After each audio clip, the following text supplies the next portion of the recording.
আমরা নতুন বাংলাদেশে এখন রাষ্ট্র মেরামত, রাষ্ট্র সংস্কারের কথা বলছি, কিন্তু রাজনীতিতে যদি সংস্কার শুরু না হয় আদৌ কি গণঅভ্যুত্থানের সুফল আমরা ভোগ করতে পারবো? আপনি যে কথাটি বলেছেন যে বাংলাদেশে 2024 সালে ছাত্র জনতার একটি অভূতপূর্ব গণঅভ্যুত্থানের মধ্য দিয়ে আপনি শব্দটি ব্যবহার করেছেন, দানবীয় সরকারের পতন ঘটেছে। যে দানব আমাদের মাথার উপর জগদ্দল পাথরের মতো চেপে বসেছিল গত প্রায় 16 বছর ধরে। এবং 2024 সালে 7 জানুয়ারি একটা নির্বাচনের মধ্য দিয়ে, একটা ডামি নির্বাচনের মধ্য দিয়ে তারা আবার প্রবল সংখ্যাগরিষ্ঠতা নিয়ে এই দেশের মানুষের উপর নতুন করে স্বৈরাচারী শাসন ব্যবস্থার যে দুঃশাসন, এই দুঃশাসনটি আরও কঠোরভাবে আমাদের উপর প্রয়োগ করেছিল। সেই দানবীয় স্বৈরাচারী একনায়কতান্ত্রিক ফ্যাসিস্ট সরকারের পতন হয়েছে ছাত্র জনতার একটি গণ অভ্যুত্থানের মধ্য দিয়ে। এই ফ্যাসিস্ট সরকারের যিনি প্রধান শেখ হাসিনা, তিনি পালিয়ে গেছেন দেশ থেকে, এবং তার দেশ ত্যাগের মধ্য দিয়ে বাংলাদেশ একটি নতুন অভিযাত্রা, বাংলাদেশ একটি নতুন স্বপ্ন নিয়ে সামনের দিকে এগিয়ে যাচ্ছে। এবং সেই অভিযাত্রায় আমরা জানি যে প্রায় 8 শতাধিক মানুষ সেখানে আত্মহুতি দিয়েছে, ছাত্র, শিশু, সমাজের বিভিন্ন শ্রেণী পেশার মানুষ। সেই রক্তের বিনিময়ে যে বাংলাদেশ আমরা পেলাম, এবং বলা হচ্ছে যে আমরা একটা দ্বিতীয় মুক্তিযুদ্ধের মধ্যে দিয়ে একটি নতুন স্বপ্ন নিয়ে বাংলাদেশের অভিযাত্রা শুরু হলো। সেই অভিযাত্রার একটা বড় দাবি হচ্ছে রাষ্ট্র মেরামত। এবং সেই রাষ্ট্র মেরামত আমাদের শাসন কাঠামো থেকে শুরু করে অর্থনীতি, আমাদের বিচার প্রশাসন, সব দিকেই, আমাদের শিক্ষা ব্যবস্থা, সব দিকেই একটা সংস্কার বা মেরামতের দাবি উঠেছে। এবং এই দাবি নিয়েই কিন্তু এই আন্দোলনটিও পরিচালিত হয়েছিল।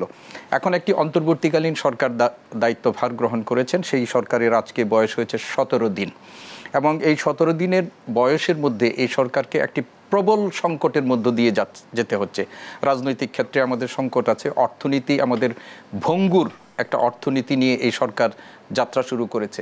আমরা যেরকম এইবার একটা আন্দোলন বা গণ অভ্যুত্থান পেয়েছি, যেটি বাংলাদেশের ইতিহাসে একটা অনন্য একটা অভ্যুত্থান, এবং একই সাথে যে সরকারটি প্রতিষ্ঠিত হয়েছে সেই সরকারের কিন্তু কোনো স্বাভাবিক প্রক্রিয়ায় তারা আসেনি। একটি বিপ্লবের পর আমরা জানি যে বাংলাদেশ কার্যত 3 দিন সরকারবিহীনই ছিল। এরকম একটা অবস্থার মধ্য দিয়ে এই সরকার দায়িত্বভার গ্রহণ করেছে, এবং এই সরকার দায়িত্বভার গ্রহণ করেই তাদের রাষ্ট্র মেরামতের নানা দিকে তাদের নজর দিতে হচ্ছে। ইতিমধ্যেই আমরা দেখছি, একটু আগেই আমি ওনার সাথে কথা বলছিলাম, যে আমরা যেন হঠাৎ করে 15 বছরে আমরা যা বলতে পারিনি, সব পেন্ডুরার বক্সের মতো আমাদের দাবি নিয়ে সরকারের উপর আমরা হুমড়ি খেয়ে পড়ছি, এবং দাবির হিড়িক লেগে গেছে। তো একটা সরকার 17 দিন বয়স, সেই সরকারের কাছে এই দেশের মানুষের প্রত্যাশা আছে, এতে কোনো ডক্টর সিদ্দিকুর রহমান খান, আমরা যে দাবি করছি বা আমাদের যে প্রত্যাশা রাষ্ট্র মেরামত, পুরো রাষ্ট্রকে পুনর্গঠন করার সক্ষমতা আসলে অন্তর্বর্তী সরকারের আছে কিনা, বা যদি থাকেও মেয়াদ কতদিন হবে? দেখুন, আমি একটা জিনিস বলতে চাই যে এই সরকারের কাছে যেটি বললেন আপনি, যে আমাদের তো একটা প্রত্যাশা আছে, সেই প্রত্যাশা হলো মেরামত। আমরা মনে করি এই রাষ্ট্রটি মেরামত করার জন্য আমাদের এখন 3 ধরনের ব্যবস্থাপনা দরকার। একটা হলো স্বল্পমেয়াদী কিছু পরিকল্পনা, এবং এই পরিকল্পনা বাস্তবায়ন, মধ্যমেয়াদী কিছু পরিকল্পনা, এবং দীর্ঘমেয়াদী পরিকল্পনা। এই 3 মেয়াদী পরিকল্পনার মধ্যে এই সব পরিকল্পনা এই সরকারের পক্ষে সম্ভব না। তবে এই সরকার একটা সূচনা করবে এবং একটা ভিত্তি দিয়ে যাবে, এইটা কিন্তু আমাদের কাছে প্রত্যাশিত। কারণ একটা যে সরকার প্রতিষ্ঠিত হয়েছে, দীর্ঘমেয়াদী একটা অনির্বাচিত সরকার আমাদের উপর থাকুক, সেটা আমরা চাইবো না। আমরা গণতান্ত্রিক সরকার ব্যবস্থার অনেক ধরনের সীমাবদ্ধতা আছে, দোষ ত্রুটি আছে, কিন্তু গণতান্ত্রিক সরকার ব্যবস্থার চেয়ে উত্তম সরকার ব্যবস্থা বিকল্পও আমাদের হাতে নেই। তো ফলে এই যে আন্দোলনটা হয়েছে, এই আন্দোলনের কোটা বৈষম্য দিয়ে শুরু হয়েছিল, কিন্তু এই আন্দোলনের একটা অন্যতম লক্ষ্য ছিল মানুষের ভোটাধিকার প্রয়োগের ব্যবস্থা করা, মানুষ যেন তার গণতান্ত্রিক অধিকারটা ফিরে পায়, মানুষ যেন তার বাক স্বাধীনতা ফিরে পায়। এটাও কিন্তু এই আন্দোলনের অন্যতম গুরুত্বপূর্ণ লক্ষ্য, এবং সেই লক্ষ্যের মধ্যে মানুষের ভোটাধিকার নিশ্চিত করার জন্য এই সরকারকে একটা ব্যবস্থাপনা করতে হবে।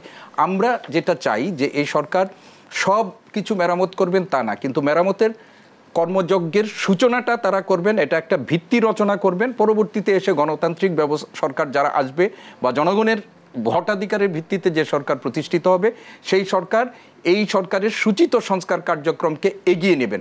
এবং আমাদের এই সরকারের কাছে আরেকটা প্রত্যাশা আছে, সেই প্রত্যাশাটা হলো যে এই সরকার একটা টেকসই ব্যবস্থাপনা দিবেন, যে ব্যবস্থাপনাটা পরবর্তী সরকার এসে তারা বাধ্য হবেন যে এই প্রক্রিয়াটাকে সামনে এগিয়ে নিয়ে যেতে, এর কোনো বিকল্প নেই। আরেকটি যেটি আপনি বলছিলেন যে রাজনৈতিক সংস্কার, অবশ্যই রাজনৈতিক দলগুলোর মধ্যেও সংস্কার লাগবে। আমাদের গতানুগতিক যে রাজনৈতিক ধারা, সেই রাজনৈতিক ধারার মধ্যে একটা পরিবর্তন আমাদেরকে অবশ্যই আনতে হবে।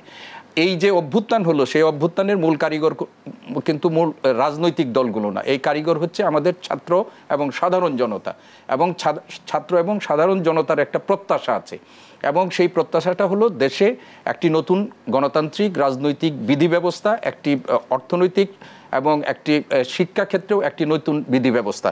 এবং এই বিধি ব্যবস্থাটা মানে সরকার যেন করতে বাধ্য হয়, সেই জন্য ছাত্র জনতার এক ধরনের নজরদারি সরকারের উপর থাকবে। গতানুগতিক রাজনীতির আপনি ধারা হিসেবে বলছিলেন, কিন্তু বর্তমান সময়ে শোনা যায় যে আমাদের রাজনৈতিক দলগুলোর ভেতরেই আসলে গণতান্ত্রিক চর্চা নেই। দেখেন, আমরা 17 দিন মাত্র এই সরকারের ব্যবস্থা হয়েছে, পরিবর্তিত ব্যবস্থা হয়েছে। অবশ্যই রাজনৈতিক দলগুলোকেও তাদের যে রাজনৈতিক দলের যে সাংগঠনিক কাঠামো আছে এবং অন্যান্য লক্ষ্য উদ্দেশ্য, এগুলোর মধ্যেও কিন্তু তাদের পরিবর্তন আনতে হবে। এবং এই পরিবর্তনের ব্যাপারে যে তারা ইতিমধ্যেই সচেতন হচ্ছেন, আমরা এই কয়েকদিনে কিন্তু রাজনৈতিক দলগুলোর কর্মতৎপরতা, তাদের বক্তব্যের মধ্যেও কিন্তু এটা একটা মানে ইঙ্গিত আমরা পাচ্ছি। এবং মোট কথা হচ্ছে, আমি যেটা বলতে চাই যে পরিবর্তিত বাস্তবতায় এই জনগণের যে আপনার আত্মত্যাগ, বিপুল আত্মত্যাগ, সেই আত্মত্যাগের মধ্য দিয়ে নতুন রাষ্ট্র কাঠামোর যে স্বপ্ন আমরা দেখছি, সেই স্বপ্ন যদি আমাদের সফল করতে হয়, তাহলে রাজনৈতিক ক্ষেত্রে তো অবশ্যই সকল ক্ষেত্রেই আমাদের পরিবর্তন আনতে হবে। এবং এই অনুবাদটা, এই পরিবর্তনটা ধাপে ধাপে আসবে, একসাথে আমরা প্রত্যাশা করাটাও ঠিক হবে। 16 বছরের সমস্যা আসলে 16 দিনে সমাধান হবে না। ধন্যবাদ জানাচ্ছি।